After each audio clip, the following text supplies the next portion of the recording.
Olá, amigos que acompanham o canal da Associação Médico Espírita de Santos. Eu sou Giovana Campos, faço parte do Departamento de Comunicação, jornalista e atualmente graduando em Psicologia. Hoje, o nosso tema versa sobre as perdas afetivas.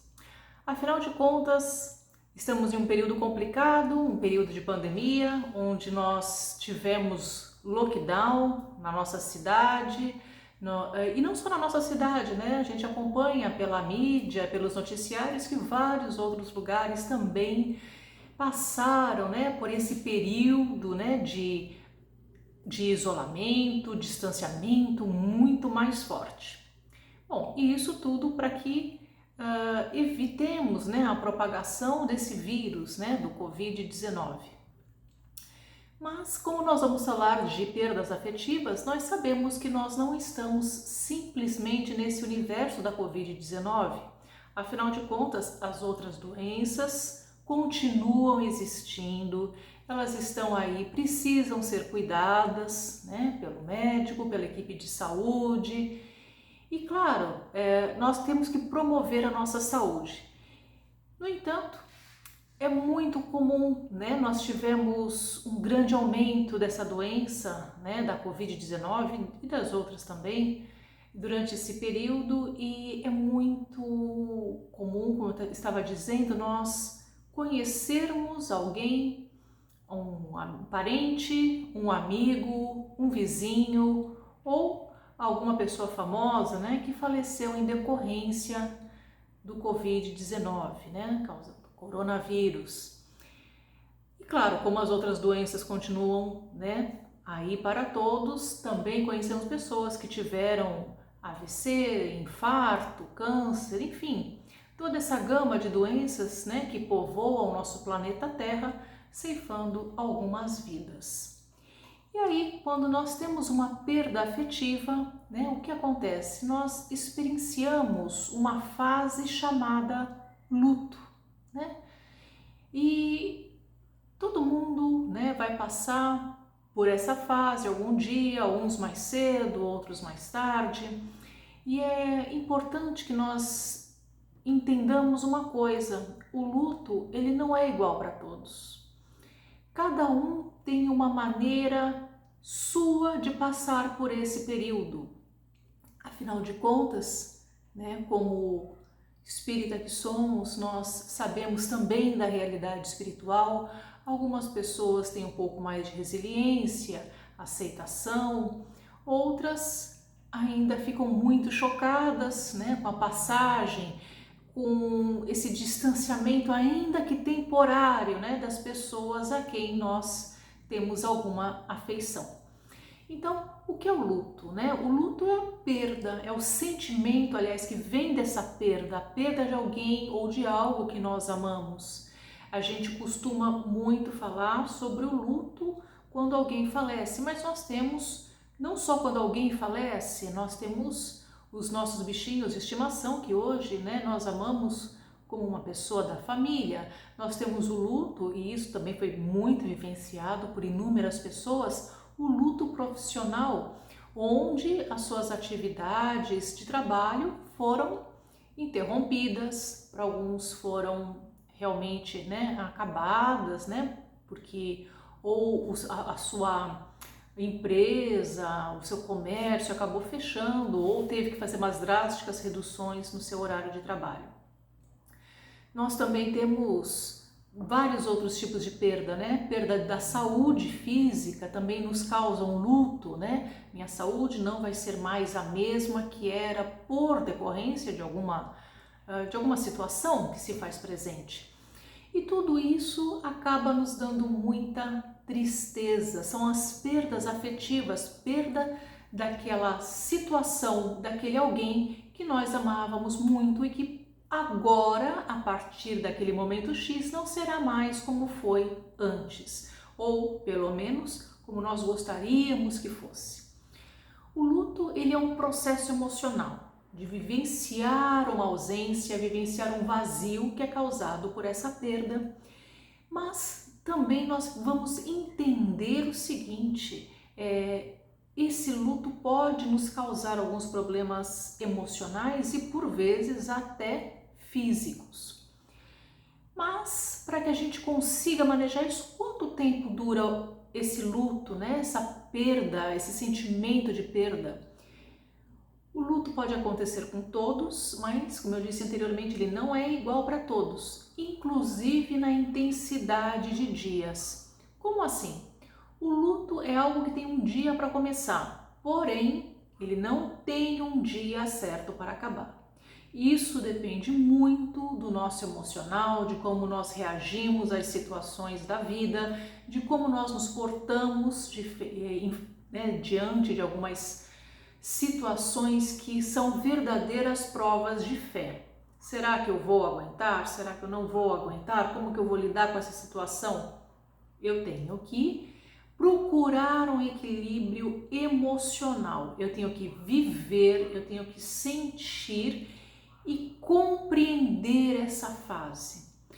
Tudo isso vai ajudar ao meu restabelecimento interno, as minhas forças emocionais, para que eu possa superar uma situação difícil.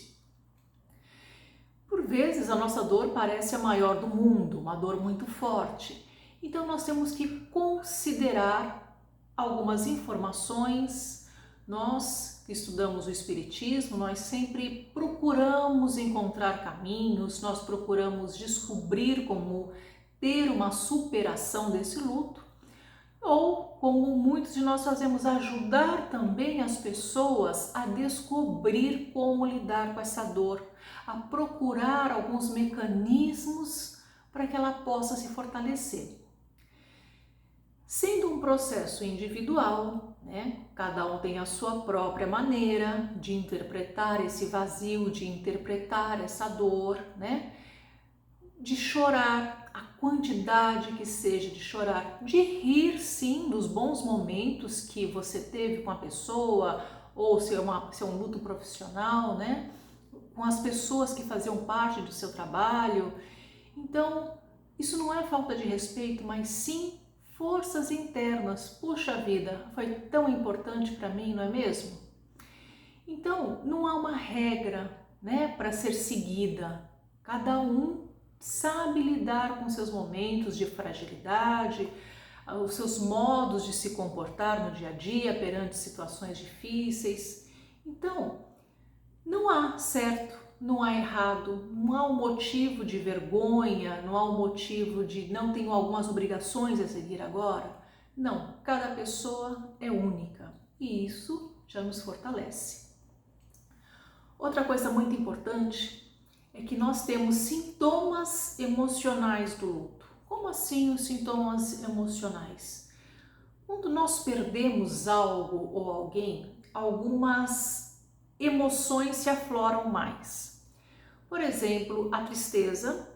Acredito, né, que a tristeza é uma manifestação universal do luto, né? É a mais frequente, a mais comum. Então, o que nós vemos? Sentimentos de vazio, de uma saudade muito intensa, por vezes até um desespero. Como vai ser a minha vida sem a pessoa, sem a situação, sem aquilo tudo que estávamos acostumados a viver?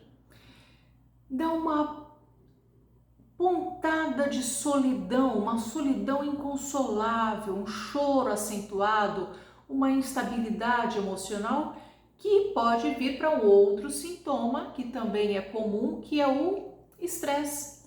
Afinal de contas, são tantas emoções para gerenciar, uma situação completamente nova que se apresenta. Como colocar tudo isso em ordem? Colocar tudo isso em ordem e principalmente eu que estou ali no meio ficar em ordem. Dependendo da situação, há um mundo de burocracias, há um mundo de providências a serem tomadas, comunicações e tarefas que necessitam ser feitas, por vezes em um período muito curto, o que acaba gerando mais estresse.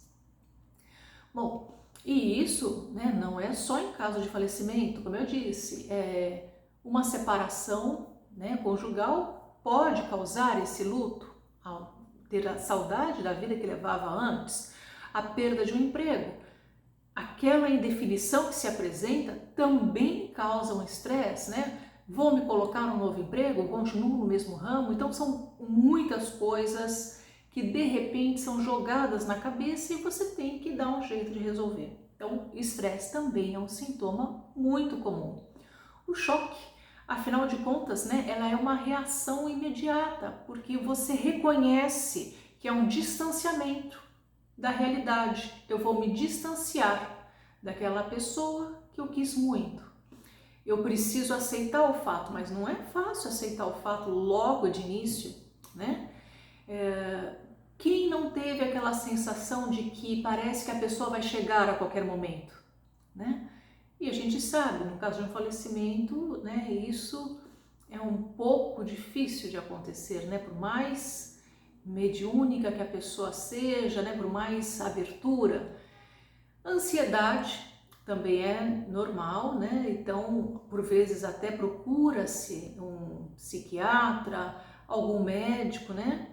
Porque essa ansiedade acaba lidando, né? Acaba mexendo realmente com o nosso corpo físico, né? E sem contar que dependendo da maneira pela qual você perdeu, né, uma pessoa, você pode até criar um leve medo, né? Ah, mas se eu fizer tal coisa, será que? O medo também é comum, porque todo medo, toda perda, ela envolve um desamparo, né? Nos traz uma insegurança. Como seguir vivendo nessa nova realidade, né? Então, e a gente acaba vendo também as nossas próprias limitações e isso gera ansiedade, mais medo, por vezes até uma crise de pânico nos casos mais graves. Culpa é um outro sintoma, porque afinal de contas, se eu fizesse, será que a situação poderia ter sido evitada?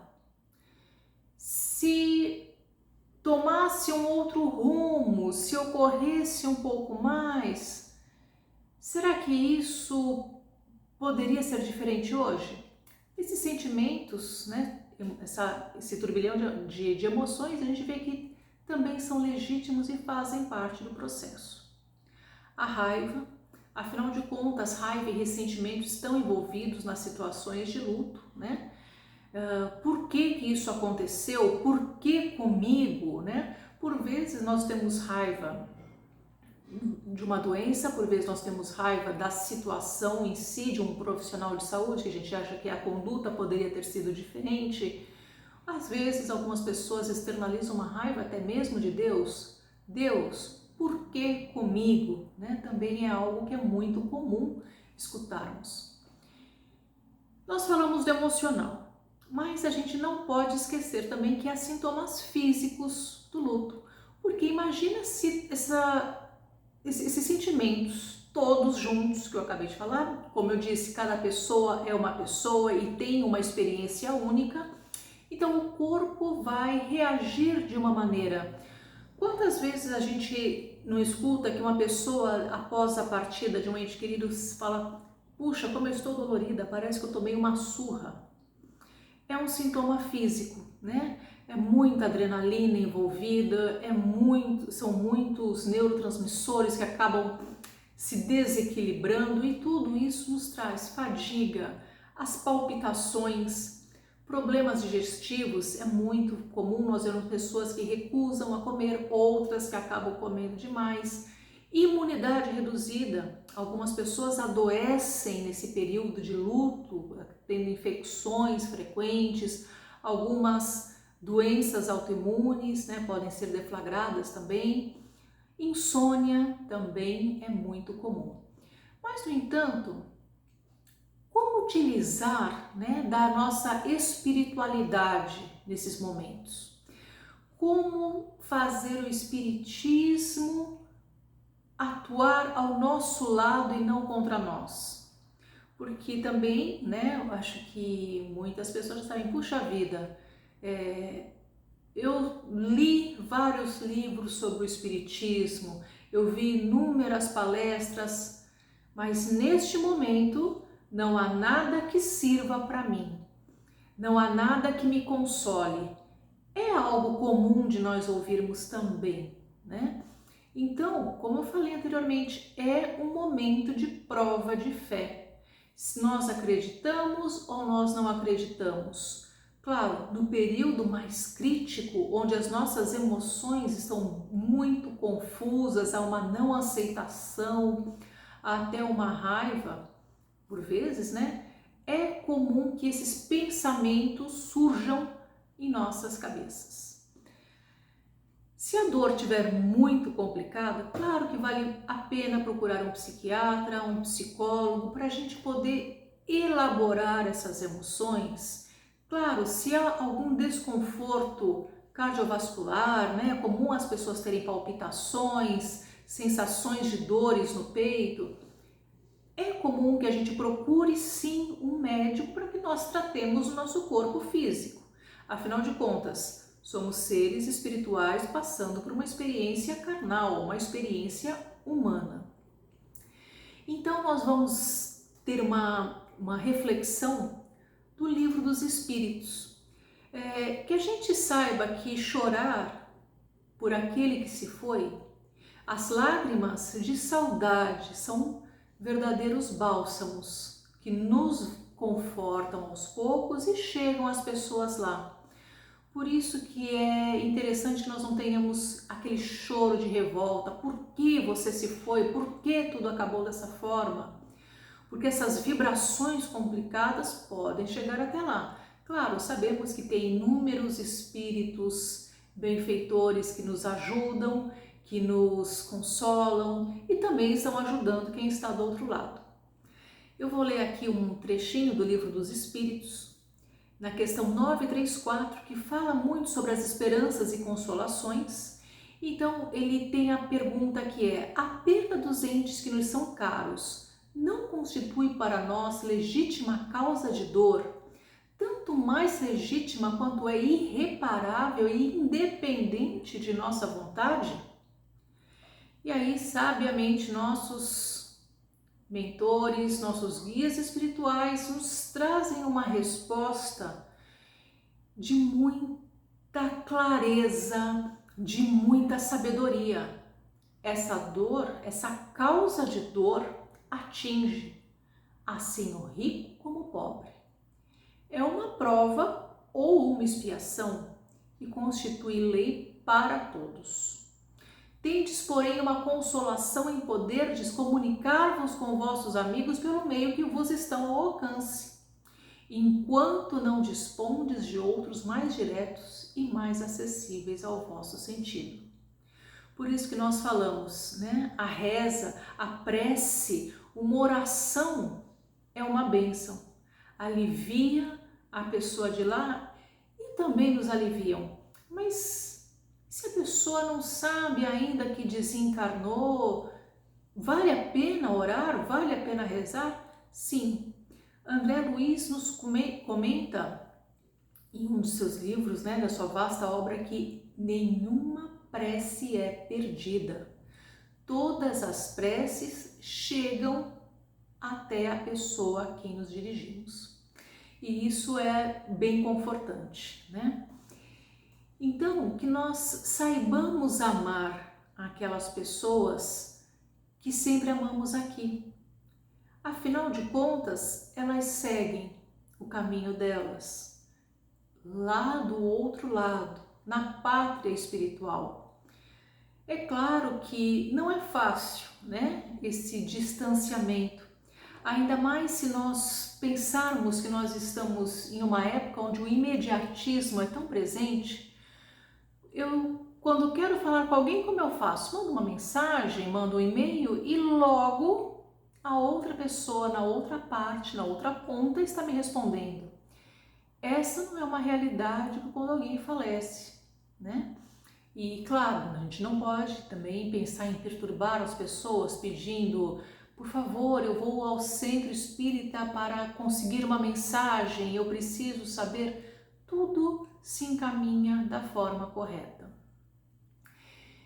E para que nós tenhamos uma reflexão mais suave, mais calma, né, sobre essa situação que nos apresenta, eu vou falar aqui um trecho de Emmanuel, do livro Diálogo com os Vivos. Esse trecho fala ante o mais além. Então, é um trechinho curto, mas que serve para nossa reflexão. Anseias pela manifestação dos entes amados que te antecederam na grande viagem da desencarnação. Pondera, entretanto, relativamente à presença deles no plano físico onde te encontras ainda e remonta os cuidados que te recebiam nos instantes de luta e sofrimento, medicação para a enfermidade, entendimento nas horas de crise. Aqueles que se afiguram mortos estão vivos, e todos os teus pensamentos com respeito a eles alcançam-lhes o espírito com endereço exato. Imagina uma pessoa em desequilíbrio emocional que gritasse em lágrimas ao telefone, rogando consolo e coragem ao ente amado na outra ponta do fio, hospitalizado para tratamento de reajuste, a exigir bastas vezes socorro mais intensivo. De certo, os responsáveis pelo doente de um lado e pelo outro enfermo à distância, tudo fariam para adiar o encontro solicitado, considerando que aflição mais aflição somariam apenas desespero maior. Diante dos seres queridos domiciliados no mais além, reflete acima de tudo na infinita bondade de Deus que nos empresta as afeições um dos outros por tempo determinado a fim de aprendermos, através de comunhões e separações temporárias, a entesourar o amor indestrutível que nos reunirá um dia na felicidade sem adeus. E enquanto perdure a distância do ponto de vista físico, cultiva a saudade nas leirias do serviço ao próximo, qual se tivesse amparando e auxiliando a eles mesmos, tanto quando efetuando em lugar deles tudo quanto desejariam fazer.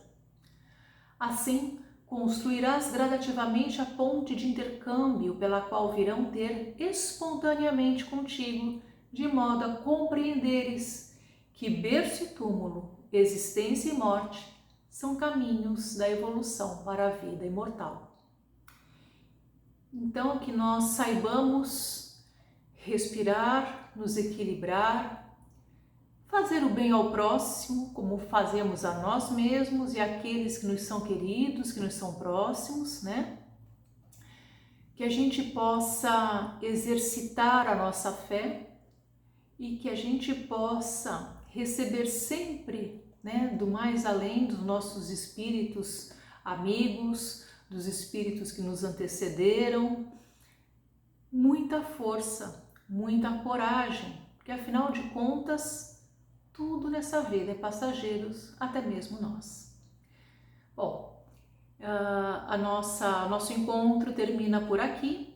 Se você puder deixar uma mensagem aqui, logo após o vídeo, gostaria muito também de saber, né, o que você acha, né, quais são as suas impressões e quem sabe a gente pode ir trocando, né, um pouquinho mais de informações, de assuntos, né, e carinhos a esse respeito. Bom, nosso encontro termina por aqui e esperamos vocês daqui a 15 dias em mais uma palestra virtual da AME Santos. Até lá!